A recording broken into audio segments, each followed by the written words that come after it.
Então, a gente vai falar um pouquinho de revisões temáticas e meta-análise. Meu nome é Débora, eu sou professora da UFMG, na Faculdade de Medicina. Passou? Passou.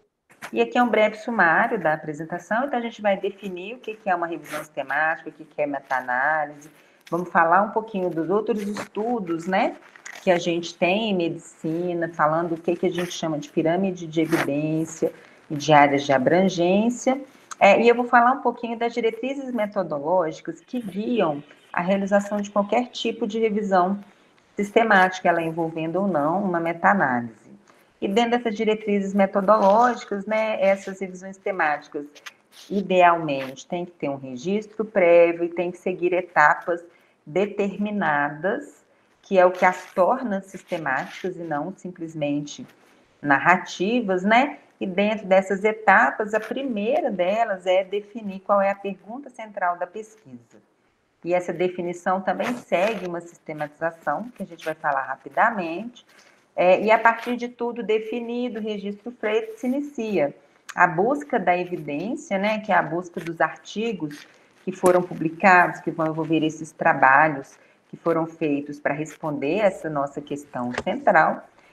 Esses artigos vão ser avaliados quanto à inclusão na revisão, e se eles perfizerem todos os critérios que são necessários, eles vão ser incluídos nessa revisão, e mesmo após a inclusão, então é o artigo, ele está respondendo a minha pergunta, é o artigo realmente que eu quero incluir, eu ainda vou fazer uma avaliação desse artigo, se ele é um artigo que tem alto risco de viés ou baixo risco de viés, porque isso vai mostrar uma maior qualidade da minha revisão. E a partir, né, dos resultados deste artigo, quando numéricos, quando possível compilar, porque são vários artigos medindo numericamente a mesma coisa, com o mesmo método, eu consigo compilar. Mas se ele mede coisas diferentes, ou se ele usa métodos diferentes de medida, eu não consigo compilar. Então, quando eu consigo compilar dado numérico, eu vou fazer uma meta-análise. Aí eu vou mostrar para vocês um pouquinho da meta-análise. Não vamos também aprofundar, porque não dá tempo também, né? Como disse o professor Daniel Vitor, né, daria para falar 8 horas sobre revisão sistemática, a gente vai falar 30 minutos. Bom, então o que é a revisão sistemática? É uma revisão da literatura, só que ela é construída de uma forma estrutural, e ela tem que ter uma pergunta central clara e um processo rigoroso que é reprodutível para identificar toda a literatura científica que abordou essa pergunta, né, para tentar responder essa pergunta. É um tipo de desenho que, a partir da pergunta central, de uma revisão ampla para tentar incluir tudo o que é importante ali para responder aquela pergunta, vai tentar sintetizar todos esses estudos que responderam aquela minha pergunta, interpretando qual que é o nível de qualidade daquela evidência, e vai ser publicado de uma forma clara e explícita, delimitando ali porque ela compila e ela é feita de uma forma clara e ela avalia a qualidade da evidência, ela é definida para nós na medicina, pelo menos, como o topo da pirâmide de evidência, né? Seria a melhor evidência disponível para cada tema determinado. E como eu já falei, a meta-análise, ela é um método estatístico que vai compilar resultados numéricos desses estudos. E aí, para a medicina, isso é muito valioso, porque, por exemplo, eu sou reumatologista, trabalho muito com lúpus. O lúpus é uma doença rara, tem poucos estudos que a gente chama de intervenção, né? Tem poucos ensaios clínicos randomizados e controlados, que seriam estudos para avaliar tratamento de melhor qualidade. E aí eu quero estudar pacientes com lúpus para definir qual que é o melhor tratamento do lúpus. Aí eu compilo todos esses estudos randomizados e controlados. Um tem 100 pacientes, o outro tem 200, o outro tem 50, o outro tem 20. E aí eu passo a ter na meta-análise, ao invés de um estudo com 100, outro com 20, outro com 50, outro com 200, a evidência para 500 pacientes. Então, isso na medicina faz uma diferença no sentido de aumentar a qualidade, porque aí é uma qualidade numa população maior. Então, a meta-análise nos ajuda nesse sentido, de estar evidenciando a qualidade da evidência para uma população maior, o que aumenta a robustez dessa evidência. E a pirâmide, então, de evidências, né? Na medicina a gente tem os estudos, né? E aí os nomes são esses mesmo, mas os estudos descritivos seriam estudos em que a gente só observa o que está acontecendo e relata, e aí tem o relato de um caso isolado, ou relato de vários casos, que a gente chama de série de casos, e tem os estudos de caso, controle de coorte, que não relatam só o que está acontecendo em um momento. Eles vão partir de um momento e avaliar o passado ou o futuro para entender o que está acontecendo ou acompanhar o que vai acontecer a partir daquele momento, né? Sempre comparando dois grupos e avaliando aí a vida real, né, daquele paciente. Não é um estudo de intervenção em que o pesquisador define que ele vai tratar da forma A ou B cada paciente. É um estudo em que o pesquisador observa como o paciente que é tratado no serviço A, seguindo tal protocolo do serviço A, vai evoluir e às vezes compara o serviço A, o B, o C, o D, porque podem ser estudos multicêntricos, e ele vai acompanhar sem intervir, só observando.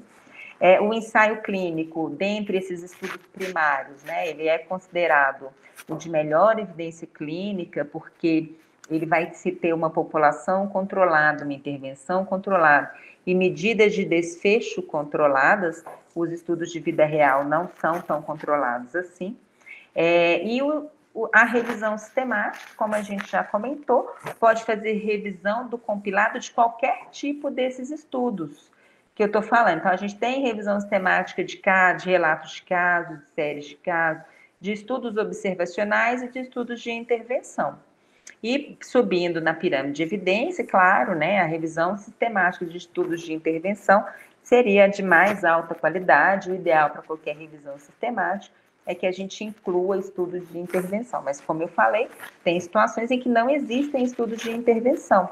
Temos doenças raras, que às vezes não tem estudo randomizado controlado, que a gente vai buscar os estudos de coorte, ou os de caso controle, ou as séries de casos, né? Então, a gente vai fazendo, né, a escolha de estudos para participar da revisão conforme a nossa pergunta e o que existe disponível na literatura, mas, se possível, a gente tem que incluir ensaios clínicos randomizados.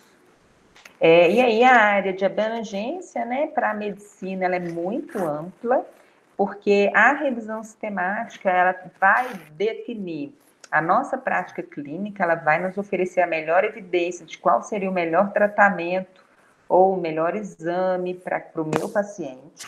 Ela vai ajudar a definir a questão da gestão em saúde. Hoje, o Ministério da Saúde, para poder aprovar novas tecnologias, ele demanda que seja feito um relatório técnico, que é uma revisão sistemática e às vezes com meta-análise, para uma Câmara Técnica do Ministério da Saúde, que vai definir se aquela tecnologia é eficiente, segura e custo-efetiva, e aí ele vai recomendar incorporar ou não a nova tecnologia aí ao sistema de saúde público, ou em alguns casos não é incorporado na saúde pública, mas é incorporado na saúde suplementar. E não só medicamento, mas cirurgia, dispositivos novos, materiais, etc. É importante para saúde pública pelo mesmo motivo que eu comentei, a questão da avaliação da custo-efetividade, muito relevante aí. As revisões temáticas são importantes para nos ajudarem a conhecer a epidemiologia, né, no nosso caso das doenças, na polícia, por exemplo, né, dos crimes ou de ocorrências dentro da própria polícia, né, absenteísmo do trabalho, por exemplo, e para a economia também ajuda, né, para poder avaliar essas políticas públicas e privadas na gestão dos serviços de saúde. Então, elas são muito importantes na medicina em várias áreas e em qualquer outra área. E a gente tem várias diretrizes metodológicas que vão guiar a forma de fazer, né, as revisões sistemáticas. Eu, particularmente, acho importantes essa diretriz metodológica brasileira aqui do Ministério da Saúde, que é muito boa, muito ampla e está em português. E, na minha opinião, não tem muito a dever ao livrinho da Cochrane, que é uma entidade mundial que acabou sendo, né, para nós na medicina, a entidade mais importante, séria e confiável em termos de realização de revisões sistemáticas, com ou sem meta-análises, e definição das diretrizes metodológicas. Mas o nosso livrinho brasileiro é muito bom, e a gente tem, né, o Prisma, que é uma sugestão de tarefas a serem cumpridas para realizar uma revisão sistemática de boa qualidade. E aí, hoje, em medicina, se a gente desenvolve uma revisão sistemática, nenhum periódico sério vai publicar essa revisão sistemática se ele não seguir essas diretrizes, alguma delas. E se ele não atender a um checklist que o Prisma propõe, né, que é um checklist que avalia a qualidade aí dessa revisão sistemática. Eu depois posso mandar, eu já mandei para o Steven o PowerPoint dessa aula, nele tem, né, as referências. Depois, se vocês quiserem, ele pode compartilhar com vocês, para vocês usarem aí como referência mesmo, né? E eu comentei, né, com vocês que a revisão sistemática ela vai seguir etapas padronizadas, que é isso que a torna sistemática. A primeira etapa é definir qual é a pergunta central que eu quero responder com essa revisão. E a partir da definição dessa pergunta, eu já defino que tipo de estudo que eu vou incluir na minha revisão. Então, se a minha pergunta central é qual é o melhor tratamento da hipertensão arterial, eu tenho que pegar estudos randomizados e controlados que avaliaram o tratamento da hipertensão arterial em pacientes adultos no Brasil, né? A gente tem que definir uma população também. Já se a minha pergunta é qual a prevalência do lúpus no Brasil? Eu tenho que pegar estudos epidemiológicos que avaliaram a prevalência e incidência, né, do lúpus no Brasil. Já não é estudo randomizado e controlado. Então, eu defino a pergunta, definida a pergunta, eu defino o tipo de estudo que eu vou buscar, porque isso faz muita diferença na hora da busca lá da literatura, né? Fiz a pergunta, sei que tipo de estudo que eu quero, eu vou buscar uma base que protocola, que permite a hospedagem de protocolos de revisões sistemáticas. Por que buscar essa base? A gente tem uma base mundial, que é a mais usada, se chama Próspero. E aí, quando você vai ao Próspero, é muito importante você ver se não tem outro grupo de pesquisa fazendo a mesma revisão sistemática que você está pretendendo fazer. Porque se tem, é melhor você mudar a sua pergunta, o tipo de revisão sistemática, porque é muito provável que esse grupo finalize a revisão antes de você e que você não vai acrescentar nada ao que ele vai trazer. E 2 estudos parecidos, em se tratando de revisão, não são recomendáveis. Então, a gente vai no Próspero, faz a busca. Se tem estudo parecido, muda a pergunta. Se não tem, você registra ali o seu protocolo. E é muito interessante que o pesquisador, às vezes, tem muito receio, né, de divulgar a sua ideia científica e dela ser plagiada, porque, infelizmente, existe esse tipo de problema mesmo no meio científico. Para a revisão sistemática, é o contrário. Você tem que divulgar exatamente para evitar a concomitância e depois esse tipo de questionamento. Bom, então, definiu a pergunta, o tipo de estudo, você vai buscar e selecionar os seus estudos, os seus artigos. Tem umas regrinhas na busca, na seleção, que a gente vai falar um pouco. Uma vez selecionados os artigos, você vai extrair os dados que são importantes em cada estudo para poder responder a sua pergunta. O número de pacientes, o tipo de população, qual foi a intervenção, se foi estudo de intervenção. Qual foi a intervenção no grupo 1, no grupo 2 e como essa intervenção foi medida e qual foi o resultado, né? Então, a gente extrai os dados, geralmente a gente também extrai de que país que é, uma série de outros dados, mas mais para registro. Extrair os dados, avalia o risco de viés, temos ferramentas padronizadas para avaliar o risco de viés, e feito tudo isso, você vai compilar seus resultados. Às vezes, compila só trazendo descritivamente o que cada estudo traz e compilando de uma forma mais somatória ou de prevalência, às vezes faz a meta-análise para ver o efeito daquela intervenção. Como eu falei, meta-análise ou daquela prevalência, né? A meta-análise, ela não é para toda revisão sistemática, só quando envolve dado numérico, e o dado numérico também tem que ser medido de uma forma padronizada entre os estudos. Se forem dados numéricos muito medidos de uma forma muito diferente, não tem como compilar. Seria compilar arroz com feijão, não dá. Dá para a gente compilar vários tipos diferentes de arroz apenas, ou vários tipos diferentes de feijão. Então, tem que ser dado medido de forma parecida. E a pergunta central da pesquisa, ela, para mim, ela é, assim, o ponto crucial de qualquer revisão sistemática. E, como eu falei, ela é sistematizada também. E aí o pessoal usa esse acrônimo, né, o PICOTES, em que o P seria que para que população que você vai, né, avaliar ali a sua intervenção, ou o seu, né, outcome. Então, a PICOTES tem a população, a intervenção, o grupo controle, que seria que compara com aquele, né, aquele grupo intervenção, quais seriam os desfechos avaliados, né, por quanto tempo de segmento e o desenho do estudo. Como eu falei, quando é intervenção, a gente usa mesmo intervenção controle. Quando são estudos observacionais, a gente usa exposição. Se o paciente teve exposição ao tabaco, se ele desenvolveu câncer de pulmão, né? Então, a gente tem muita revisão sistemática também com estudos observacionais em que tem a população exposta e não exposta, que seria o controle. Mas a gente tem qual é a população, se são pessoas, se são animais, se é adulto, se é criança, se é homem, se é mulher, e assim por diante, né? E a gente tem que ter um grupo intervenção ou exposição, um grupo controle, qual é o desfecho, em quanto tempo que eles têm que ser observados ou acompanhados. Então, tem meta-análises que definem que o tempo mínimo de acompanhamento é 6 meses, então estudos mais curtos não são incluídos, e o desenho, né, do estudo que vai ser incluído ali naquela meta-análise. E aí eu participei recentemente de um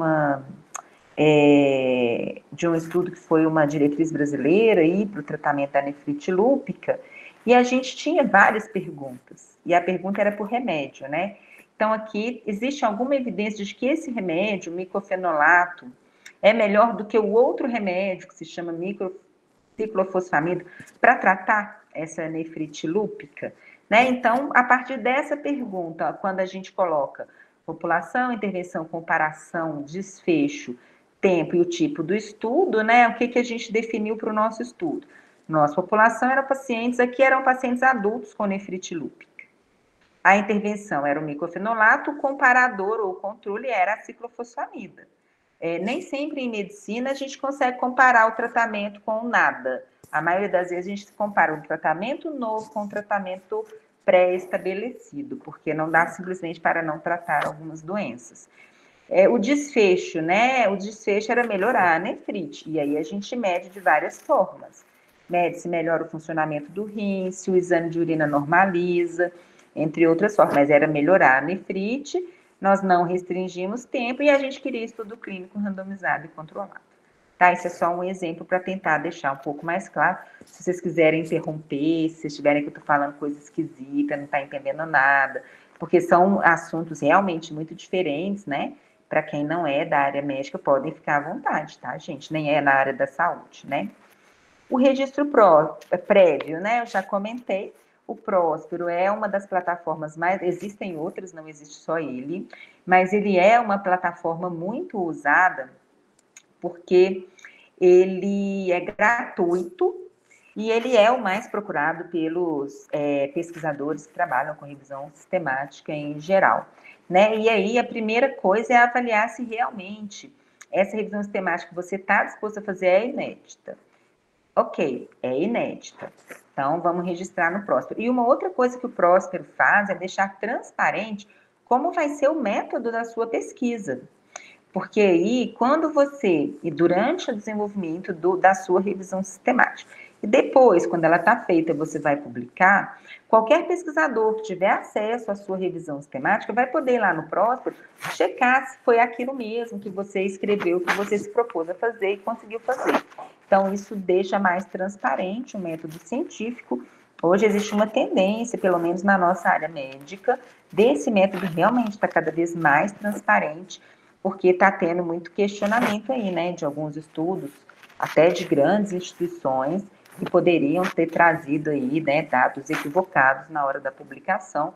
Então, hoje existe essa proposta de deixar tudo o mais transparente possível. E o registro do método para revisões sistemáticas e para estudos randomizados e controlados é cada vez mais exigido. Então, se vocês forem desenvolver estudo de intervenção na polícia, sugiro dar uma olhadinha nessas plataformas que registram estudos de intervenção. A gente tem até uma plataforma brasileira, que eu não vou lembrar o nome agora, mas é tipo um registro brasileiro de estudo de intervenção, assim. Então, são coisas que a gente tem que estar cada vez mais atento. Temos outras, né, plataformas de registro, mas eu tive experiência até então só com o Próspero mesmo, e aí as plataformas não são muito diferentes, né? Você vai registrar todo o método científico que você vai usar para desenvolver a sua revisão. Bases de dados, né? Então, é uma revisão. Então, você tem que buscar o que tem publicado ali naquele assunto. Em medicina, né, as maiores bases de dados que a gente tem são realmente o PubMed mundial, o Lilacs na América Latina, a Embase e a Scopus. Temos outras, podemos usar o Google Escolar também, a Cielo também é uma base de dados importante do Brasil e da América Latina, então toda vez que a gente quer procurar estudo brasileiro, a gente lança a mão dela. E a literatura cinza seriam as teses de doutorado, de mestrado, que nem sempre estão publicadas nessas grandes bases de dados, mas que são importantes, né? Então, a gente elege 2 a 3 bases de dados, conforme, né, o interesse da nossa pesquisa. Na psicologia e psiquiatria, por exemplo, a gente tem outras bases de dados gigantescas, né? A Psychoinfo, entre outras, e aí a gente tem sempre que buscar na nossa área as grandes bases de dados para poder procurar os estudos de melhor qualidade que vão estar nessas grandes bases e mais abrangente para responder a nossa pergunta da melhor forma possível. Literatura cinzenta aumenta a qualidade da revisão.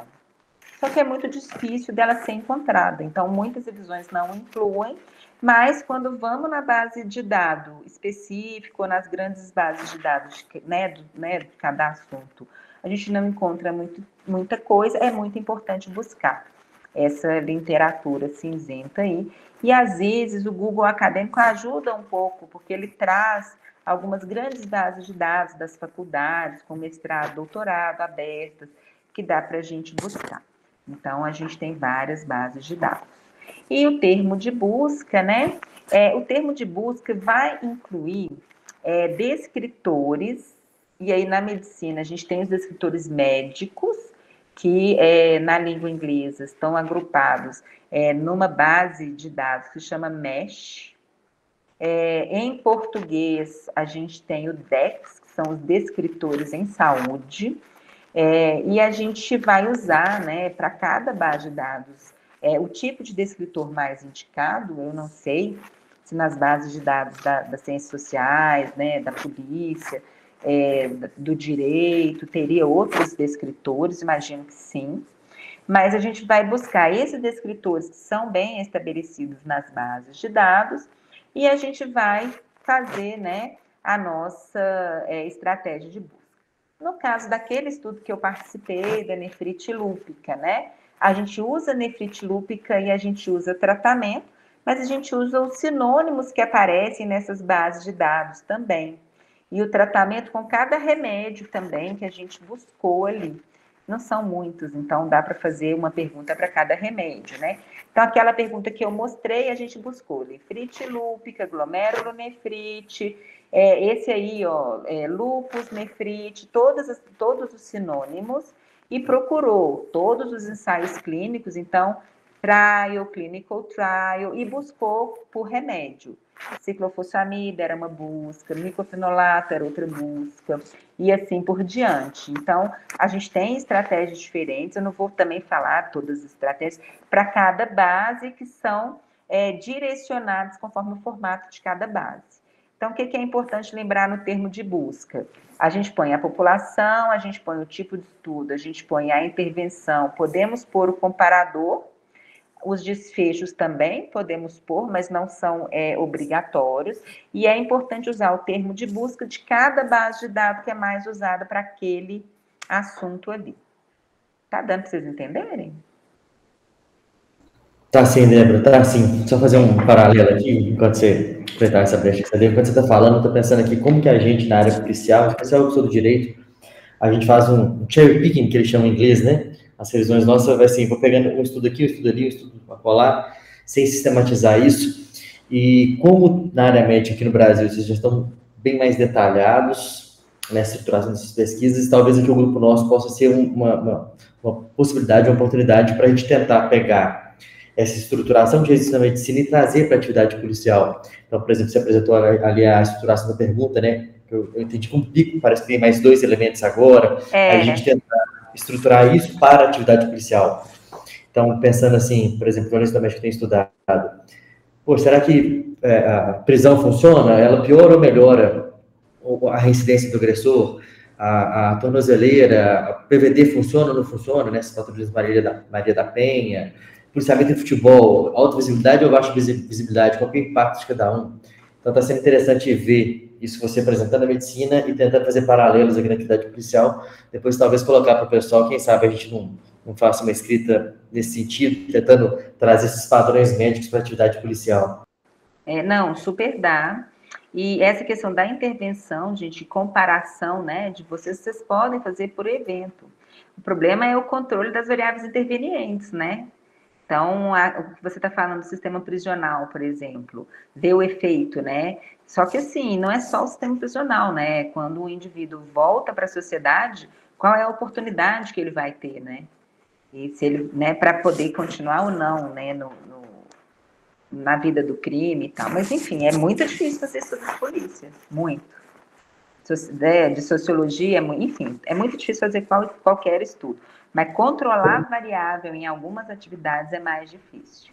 Então, Professor, você permite, professor Daniel, acho que tem um pessoal com a mão levantada, o próprio professor Zé, o Eleutério. Ô Zé, vai lá, meu amigo. Eu não enxergo nada, tá, gente? Vocês podem Ô, falar. Débora, muitíssimo obrigado por compartilhar com a gente, né? É muito legal, muito bacana.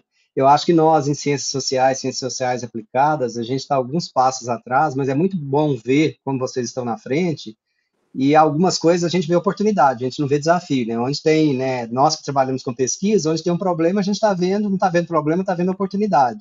Eu acho que Oportunidade e desafio, né, de doutor Zé? desafio, porque a gente tem né, eu acho que vocês estão muito mais organizados na forma de publicação, as coisas são mais padronizadas, sabe? A gente arruma uma miscelânea de definição, uma miscelânea de coisas, uma miscelânea de métodos, que são rótulos novos em embalagens velhas, mas vira um salseiro. Depois, na hora de fazermos as nossas buscas, as nossas revisões, aparece tanta coisa que aí é laranja com limão, é igual você falou, começa a comparar coisas diferentes, olhar coisas diferentes, né? Mas são oportunidades da gente olhar Sim. para frente e ver o que a gente pode mudar desde a publicação dos nossos trabalhos, né? De pensar numa forma de sistematização e publicação, para que depois as coisas possam ser comparáveis, né? Eu acho que a gente não tem muito essa noção e essa preocupação, sabe? Na verdade, o método científico ele tem que ser mensurável e comparável, né? E reaplicável. E aí, esses instrumentos, nas saúdes sociais, assim, a psicologia, tem instrumentos padronizados também. Só que são vários. Aí tem que definir um, né? Porque é isso. E a gente trabalha muito essa parte de... Na psicologia, a gente aplica muito instrumento, sabe? Psicologia, qualidade de vida. Na medicina, a gente acaba usando muito. E para medir ansiedade e depressão, deve ter mais de 100 escalas no mundo. E aí você tem que escolher e padronizar, né? Tem coisa, é o que o senhor falou, para comparar tem que ser a mesma coisa. Não dá para comparar coisas diferentes, né? Ou compilar coisas diferentes. O Shiva falou que tinha mais gente com a mão levantada? Eleutério, né? A Débora não está vendo, eu vou indicar. Então, Eleutério, está com a palavra aí, meu amigo. Só complementando o que o professor Zé Eduardo falou, antes de tudo agradecer a professora Débora, né, pelas palavras, pelo conhecimento. Esse problema ele é generalizado na área da justiça criminal, na área da criminologia, não só na área de estudos de polícia, né? Então, nós temos um problema sério de definições, né? Então, cada autor puxa a definição para o seu lado, principalmente que na maior parte dos casos você está medindo variáveis latentes, né? Construtos, coisas que não são diretamente observáveis. Então, você vai ter problemas de medição, você vai ter problemas de definição. Até recentemente, eu estava mexendo com alguns estudos de desvio de conduta policial. Então, a própria ideia do que seria um desvio de conduta ela não é clara. Né? Então, você tem um problema grande de definição em que você joga na mesma cumbuca um erro técnico e o policial que se corrompe. São duas coisas completamente distintas, Totalmente. E daí você bota 10 de igual. Então, esse tipo de problema a gente enfrenta de uma forma geral para qualquer área dos estudos de segurança pública. Então, tem um longo chão ainda para a gente percorrer. Então, é uma construção, né, Eleutério? É uma construção. Mas, assim, definição, na medicina a gente tem muita definição que não é mensurável e palpável, é só uma definição, um consenso, isso é assim. E pode mudar, os consensos mudam, né? Porque a ciência evolui. E eu acho que é isso, vai evoluir, cada vez ter mais definições, uma definição ser mais aplicada do que as outras, porque ela é entendida como melhor, e vai acontecer. Está acontecendo já, né? Em todas as áreas. Aí você tem uma grande diferença, a epistemológica, né? Que a medicina ela vem das ciências biológicas, é hard science, né? Observação, descrição, e a partir desse monte de observação e descrição eu começo a desenvolver teorias. Na parte de justiça criminal, polícia, é o contrário. Então você deriva as suas teorias de uma filosofia, e daí, a partir dessa teoria, eu começo a tentar operacionalizar esses conceitos teóricos que eu desenvolvi. Então, você começa a ter problema nesse desenvolvimento. Mas vocês podem fazer a ciência dura também. Sim, dá para tentar, mas eu falei, tem um caminho longo pela frente. Sim, já existem, né, algumas, na polícia, teve uma época que eu dei uma aula de revisão sistemática, que eu busquei o banco de trabalhos da própria polícia, sabe? O Estiva, não sei se conhece esse banco, que eles têm 2 pós-graduações, uma se chama CESP, a outra se chama CEGESP, né? Talvez vocês todos conheçam. E eu achei algumas teses, assim, que foi isso, foi ciência dura. Eles fizeram a observação, quantificaram os resultados, usaram instrumentos validados. Então, existe. E foi bem feito. Essas que eu tive acesso foram muito bem feitas. Podemos continuar, então? Que eu falo muito, sabe, gente? Sim, Bom, podemos. E aí, eu só ia fazer um comentário. A gente, nessa busca, às vezes, a gente acha 5 mil, 10 mil, 20 mil, 100 mil artigos. Por quê? Porque a busca ela é feita para ser muito ampla. Mas a gente olha, e no final, às vezes, a gente inclui, como esse caso aqui, 47 artigos. Então, qualquer revisão sistemática que vocês forem procurar, ela vai trazer esse algoritmo, quantos artigos achou, como que achou, e vai trazer o tanto que saiu, e a grande maioria sai. Então, não é só... em todas as áreas a gente tem muito conhecimento sendo produzido, mas para sistematizar esse conhecimento, ele tem que seguir algumas regras. E nas revisões temáticas a gente acaba excluindo, né? A grande maioria dos artigos já foi publicado, porque é uma minoria que vai atender ali a nossa população, vai trazer a intervenção ou a exposição que a gente está procurando. Vai ter um grupo comparador avaliando o nosso desfecho no tempo que a gente estabelece, que não precisa ser estabelecido, né? O desenho do estudo que a gente quer. Então, toda a área também tem muita parte filosófica, viu, Eleutério? Né?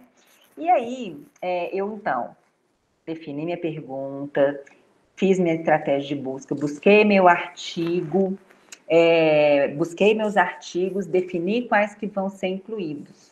Aí, quando eu defini quais vão ser incluídos, eu tenho que avaliar artigo a artigo, qual que é o risco de viés. O viés seria aquela interpretação errônea ali de uma associação, que não é necessariamente causal, pode ser só uma associação por uma coincidência, né? Então, qual que é o risco de viés daquele meu estudo? Também temos várias ferramentas que avaliam o risco de viés. Para estudo de intervenção em medicina, a Cochrane sugere essa ferramenta, ROB2. ROB é Risk of Bias, em inglês mesmo, que seria o risco de viés, né? E aí, num estudo de intervenção, a gente tem viés associados a uma série de características do próprio estudo. A forma como foi feita a randomização, qual população recebe o tratamento e intervenção, qual é o grupo controle, se a intervenção foi feita da forma adequada em toda a população selecionada ou não, se teve, né, algum risco de viés por causa de algum resultado faltante em parte da população ou em toda a população, na forma como os resultados daquela intervenção foram medidos, se o desfecho avaliado é realmente o melhor desfecho para dar a resposta daquela pergunta ali, se houve, né, algum tipo de seleção do resultado para favorecer ou desfavorecer aquele tratamento que eu estou avaliando. Então, a gente tem umas perguntinhas que esse ROB2 faz, que é avaliado em cada estudo incluído para ver esse risco de viés. E essa avaliação, ela vem nesses gráficozinhos, talvez vocês já tenham, se vocês já leram, né, alguma revisão sistemática que seguiu aí esses preceitos, né, essas diretrizes, ou da Cochrane, ou a diretriz brasileira, ou do JBI, vem, né, cada estudo, cada perguntinha aqui é o ROB, né, qual que é o risco de viés. Se é baixo, vem com esse maisinho, ou se traz preocupações. E tem alguns que têm, né, um risco de viés alto, que vem uma bolinha com um xizinho vermelha, a bolinha vermelha com um xizinho. Então, a gente tem que avaliar o risco de viés, idealmente incluir só estudos com baixo risco de viés, ou que trazem, no máximo, preocupações menores. Se é alto risco de viés, a gente tem que excluir o estudo. E aí, a avaliação do risco de viés, assim como as revisões sistemáticas, elas podem incluir estudos de métodos diferentes, né? Estudos de intervenção, estudos de observação, estudos de relato de caso, né? E assim por diante. E a gente já tem revisão sistemática que avalia revisões sistemáticas, que eles chamam de overview ou umbrella review. Cada um dos tipos de estudos que vão ser incluídos na sua revisão vão ter, né, ferramentas diferentes que avaliam esse risco de viés. Aqui eu trouxe o nome de algumas, como eu falei, né, nas referências, vocês vão conseguir acessar, ter mais informações de cada uma. A ROB2 eu gosto muito para estudo de intervenção. O QUADAS é uma forma de relatório para avaliar a acurácia de teste diagnóstico, se os exames realmente mostram o que a gente está procurando, né? O JBI é o que eu gosto para estudos observacionais. Eu nunca trabalhei com avaliação de prognóstico, mas tem essa ferramenta, né? Esse kit. E de revisão de revisões sistemáticas, né? Eu já tive experiência com esse aqui, esse Amistar. E aí, as ferramentas de avaliação é como eu falei, elas vão trazer as perguntinhas, você vai responder sim ou não, não está claro ou não se aplica por aquele estudo, por qualquer motivo, e vai fazer um para cada estudo incluído e ter aquele quadrinho depois que eu mostrei para vocês, né, para poder falar. Bom, e os resultados, né? Os resultados da revisão sistemática é a descrição das características dos estudos que foram incluídos. Geralmente, né, esses estudos são apresentados de forma descritiva mesmo. Toda revisão sistemática tem uma tabela enorme que compila os estudos, traz a referência, o número de pacientes avaliados, qual que foi, né, a intervenção ou exposição, qual que foi o comparador, o que ele mediu de desfecho, quais foram os resultados. Então, compila na tabela. Às vezes é só um estudo observacional, então acaba vindo só essa tabela. E no texto traz umas informações adicionais, né? A maioria dos estudos foi da Europa, Estados Unidos, a maioria da população era branca, e assim por diante, ou esses estudos, a maioria foi do Sudeste Asiático, e trouxe pacientes orientais, então cada descrição vai compilar fazendo um comentário do que traz ali.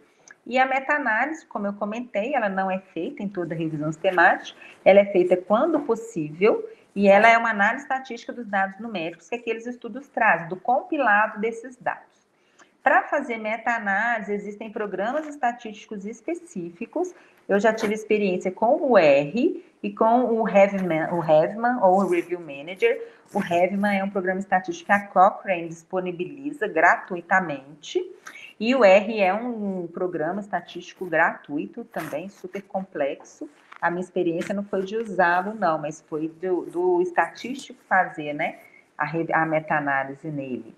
E essa meta-análise, ela vem apresentada numa figura específica, né, que se chama Forest Plot, e ela vai trazer, né, de benefício, aumentar o poder estatístico de cada pesquisa primária, pelo que eu falei, porque ela compila o dado de uma população maior.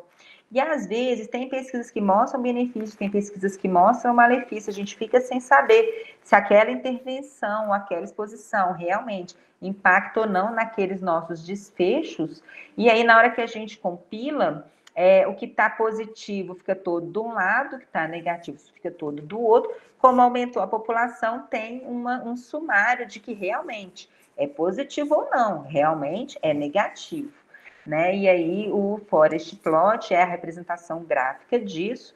Ele geralmente vem, né, como um eixo horizontal, um eixo vertical que costuma ser no meio, e aí, geralmente, o que está à esquerda do eixo vertical é favorável, o que está à esquerda do eixo horizontal favorável ao tratamento A ou B, ou positivo ou negativo, e ele vai trazer a estimativa do efeito conforme o tipo de estudo que usou. Se usou estudo observacional, vai trazer a razão das chances, ou odds ratio.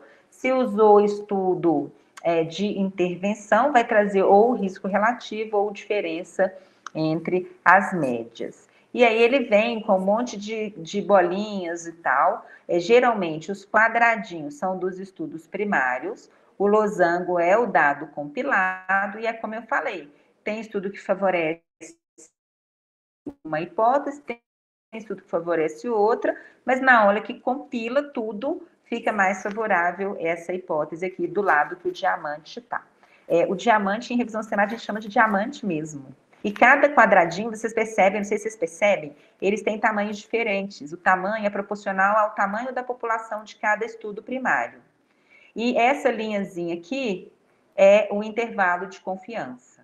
Geralmente, se o intervalo de confiança passa pela linha que é considerada, né, a divisora de águas, aquele estudo não atingiu significância estatística. Ele foi só, ele teve só uma tendência. Se não passa, né, essa linha, ele teve significância estatística a favor ali de intervenção, tratamento A ou B. Isso, gente, é uma forma de interpretação bem básica, tá? Do Forest Plot, se alguém tiver dúvida, quiser perguntar e tudo. Mas, assim, eu não quis me delongar muito para falar disso, de meta-análise, porque depende de dado numérico colhido de uma forma padronizada, que é muito difícil em qualquer estudo, né? E pelo que vocês estão comentando, e o Steven já conversou muito comigo sobre isso, nos estudos de polícia é um pouco mais difícil. E aqui um Forest Plot, né? Que está comparando dois tratamentos, aqui desse eu não participei, está comparando tratamentos para artrite reumatoide, tanto 2 remédios ativos quanto com placebo, que seria o tratamento antigo, e aí ele vai vendo, né, que realmente os novos remédios ativos, olha o diamante, está favorecendo, né, a intervenção nova, esse ADA, em relação ao placebo.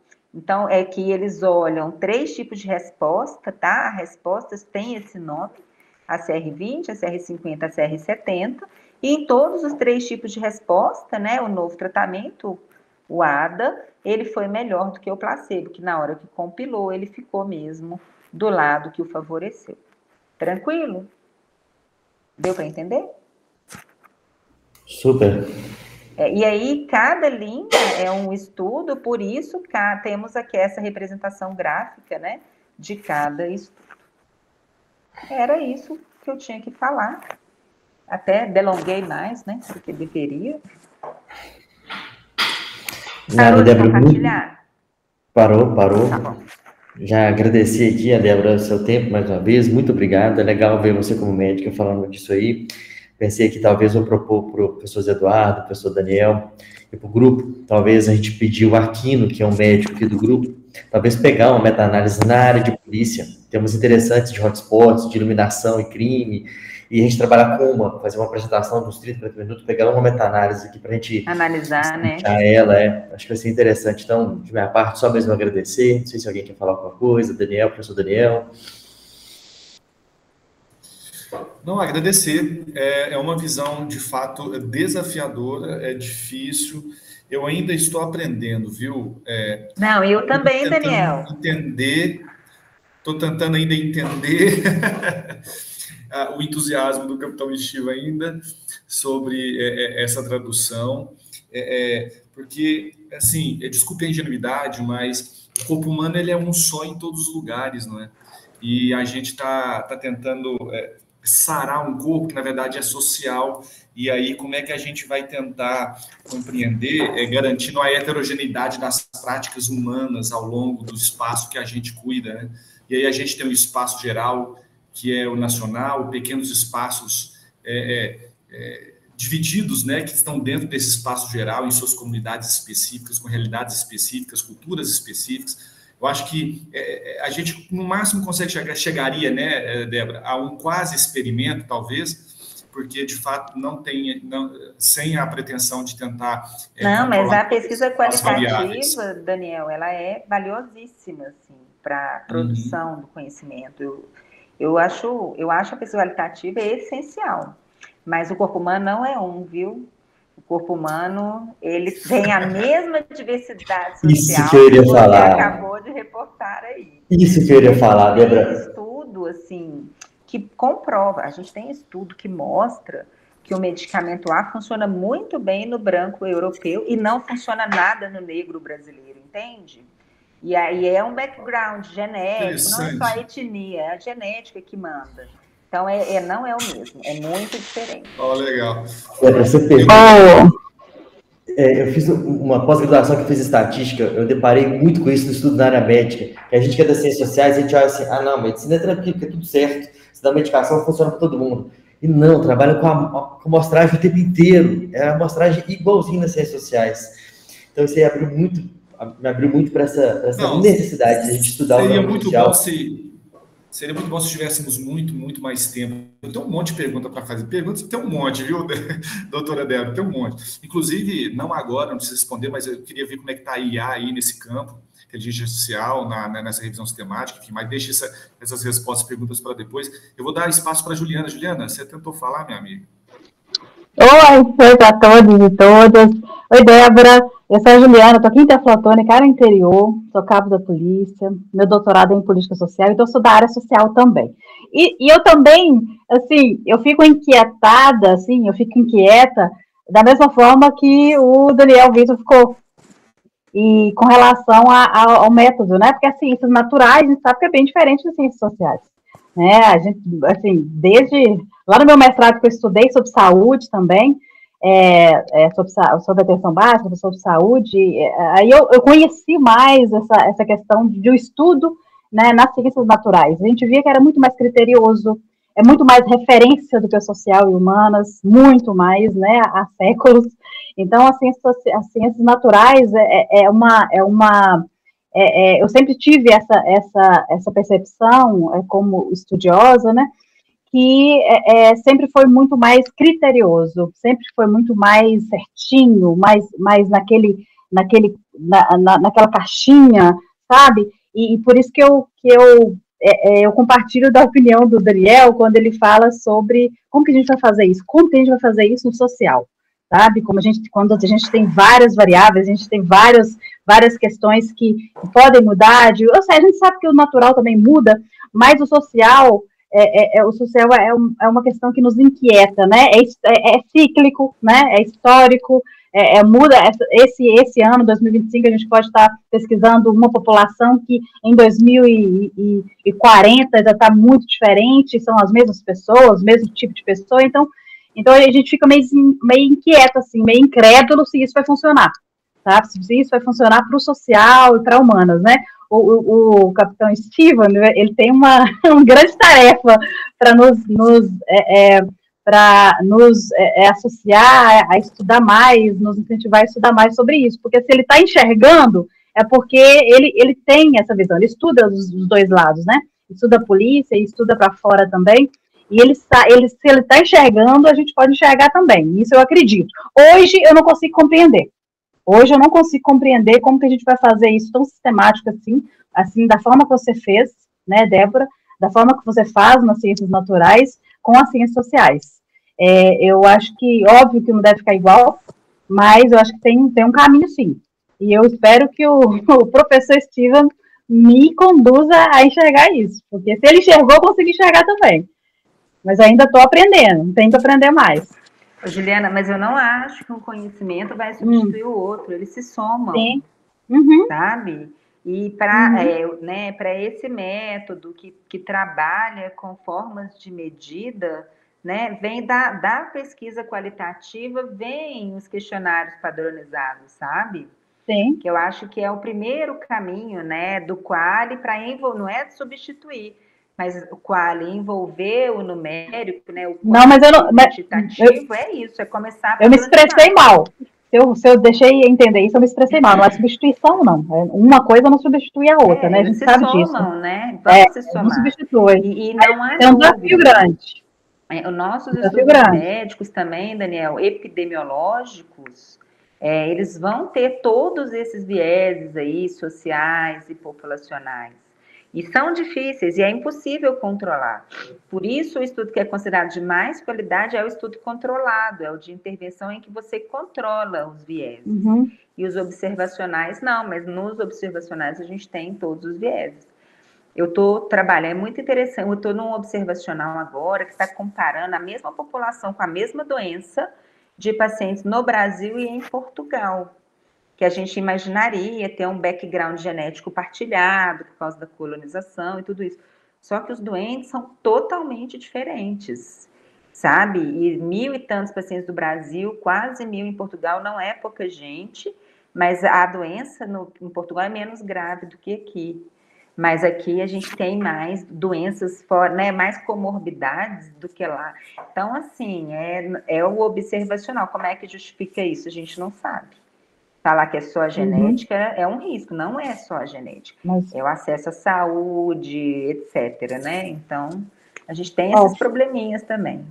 Fantástica a sua exposição. Fantástica a sua exposição. Peguei o material que foi disponibilizado no grupo, vou estudar também mais, mas eu achei um máximo. Achei maravilhosa a exposição. Obrigada. Obrigada, eu que agradeço.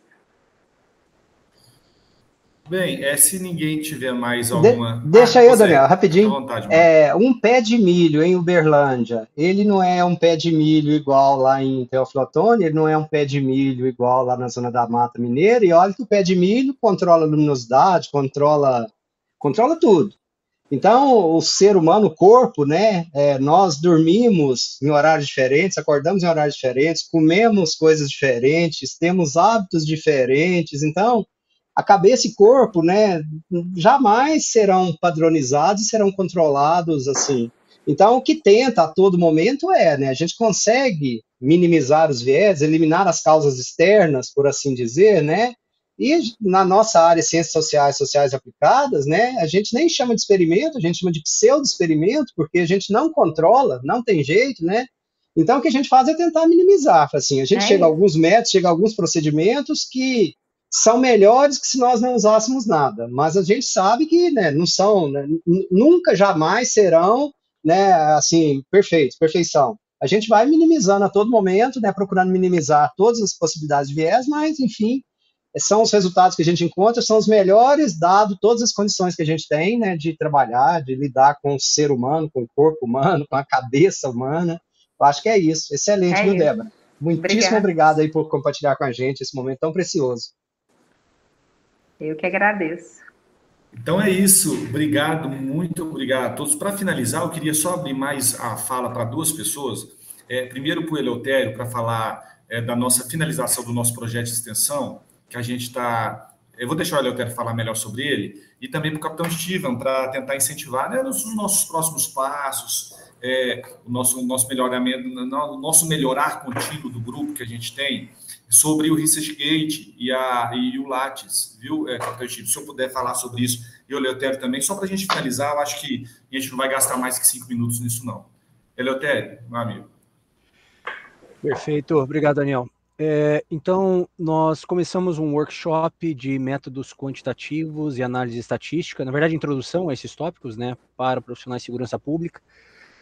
Como a gente estava tendo uma adesão muito baixa nos encontros presenciais, nós acabamos migrando para os encontros assíncronos, né, então estou gravando as aulas e nós estamos disponibilizando no canal do grupo no YouTube.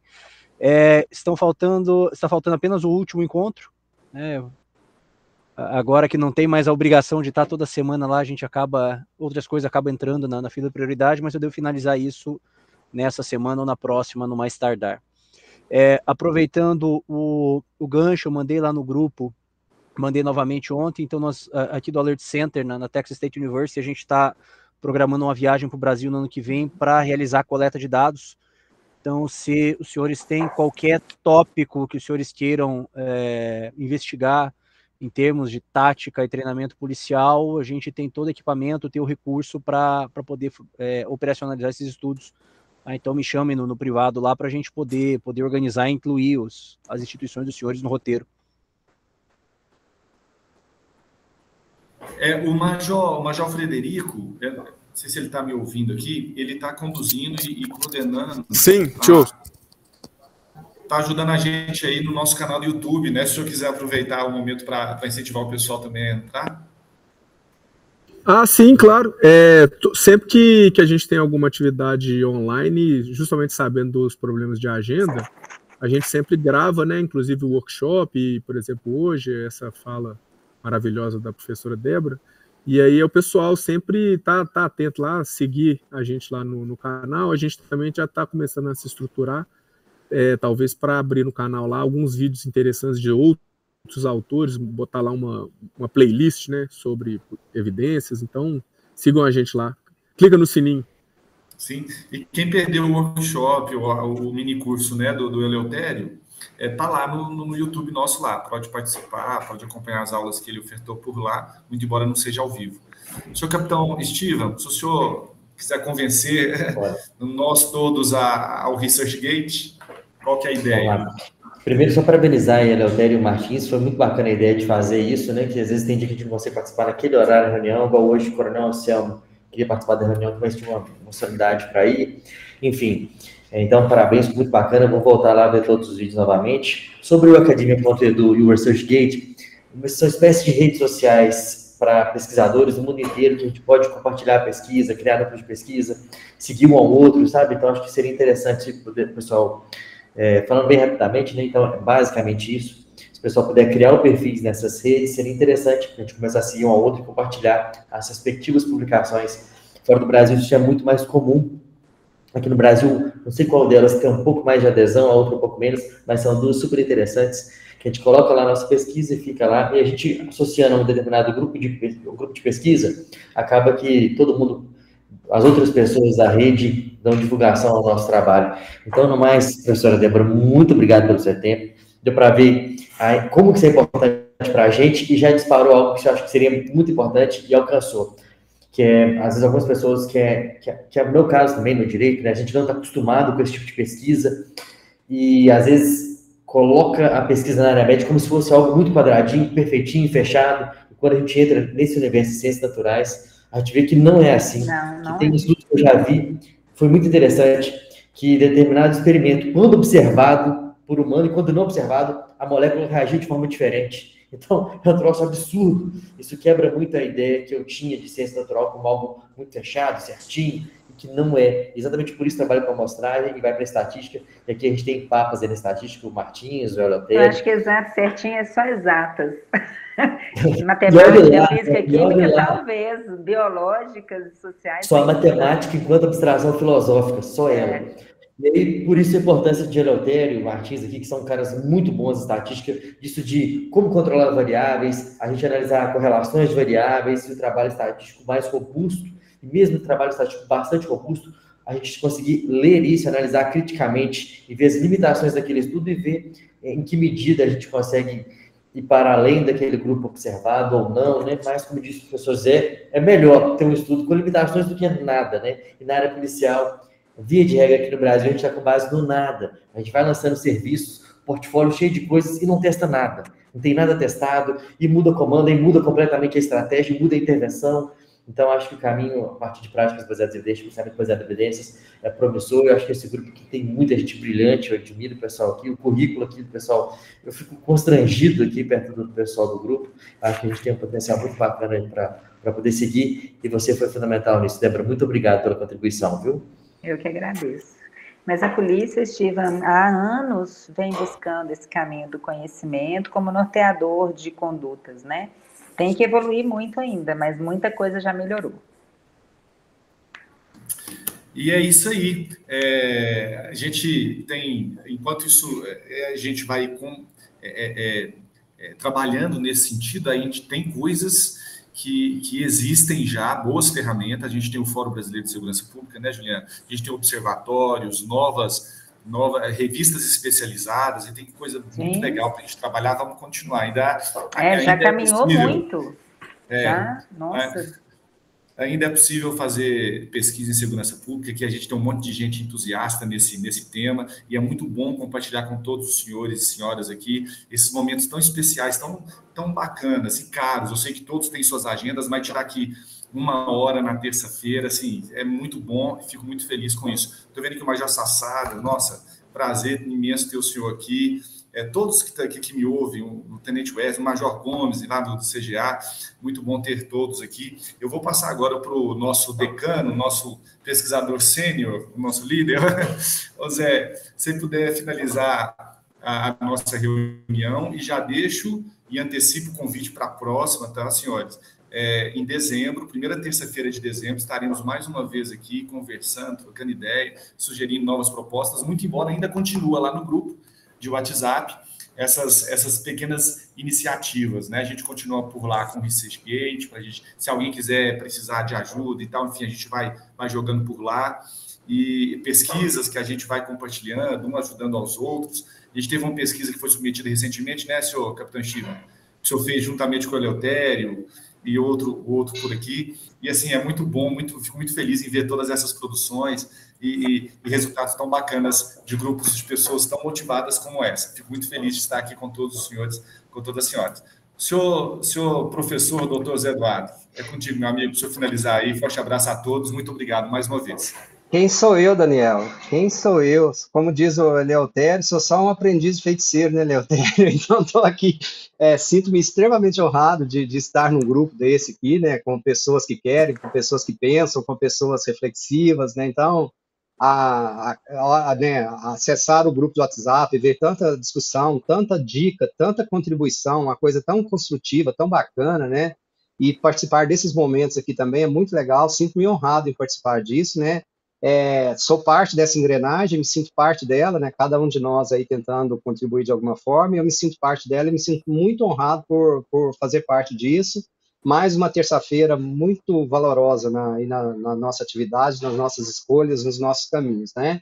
Obrigado a todos, continuamos as nossas discussões no bate-papo, né? Nos sigam no YouTube, né? Cadê o Frederico? Nos sigam nas nossas redes sociais, e no grupo do WhatsApp a discussão continua acalorada. Um abraço a todos e nos encontramos na próxima.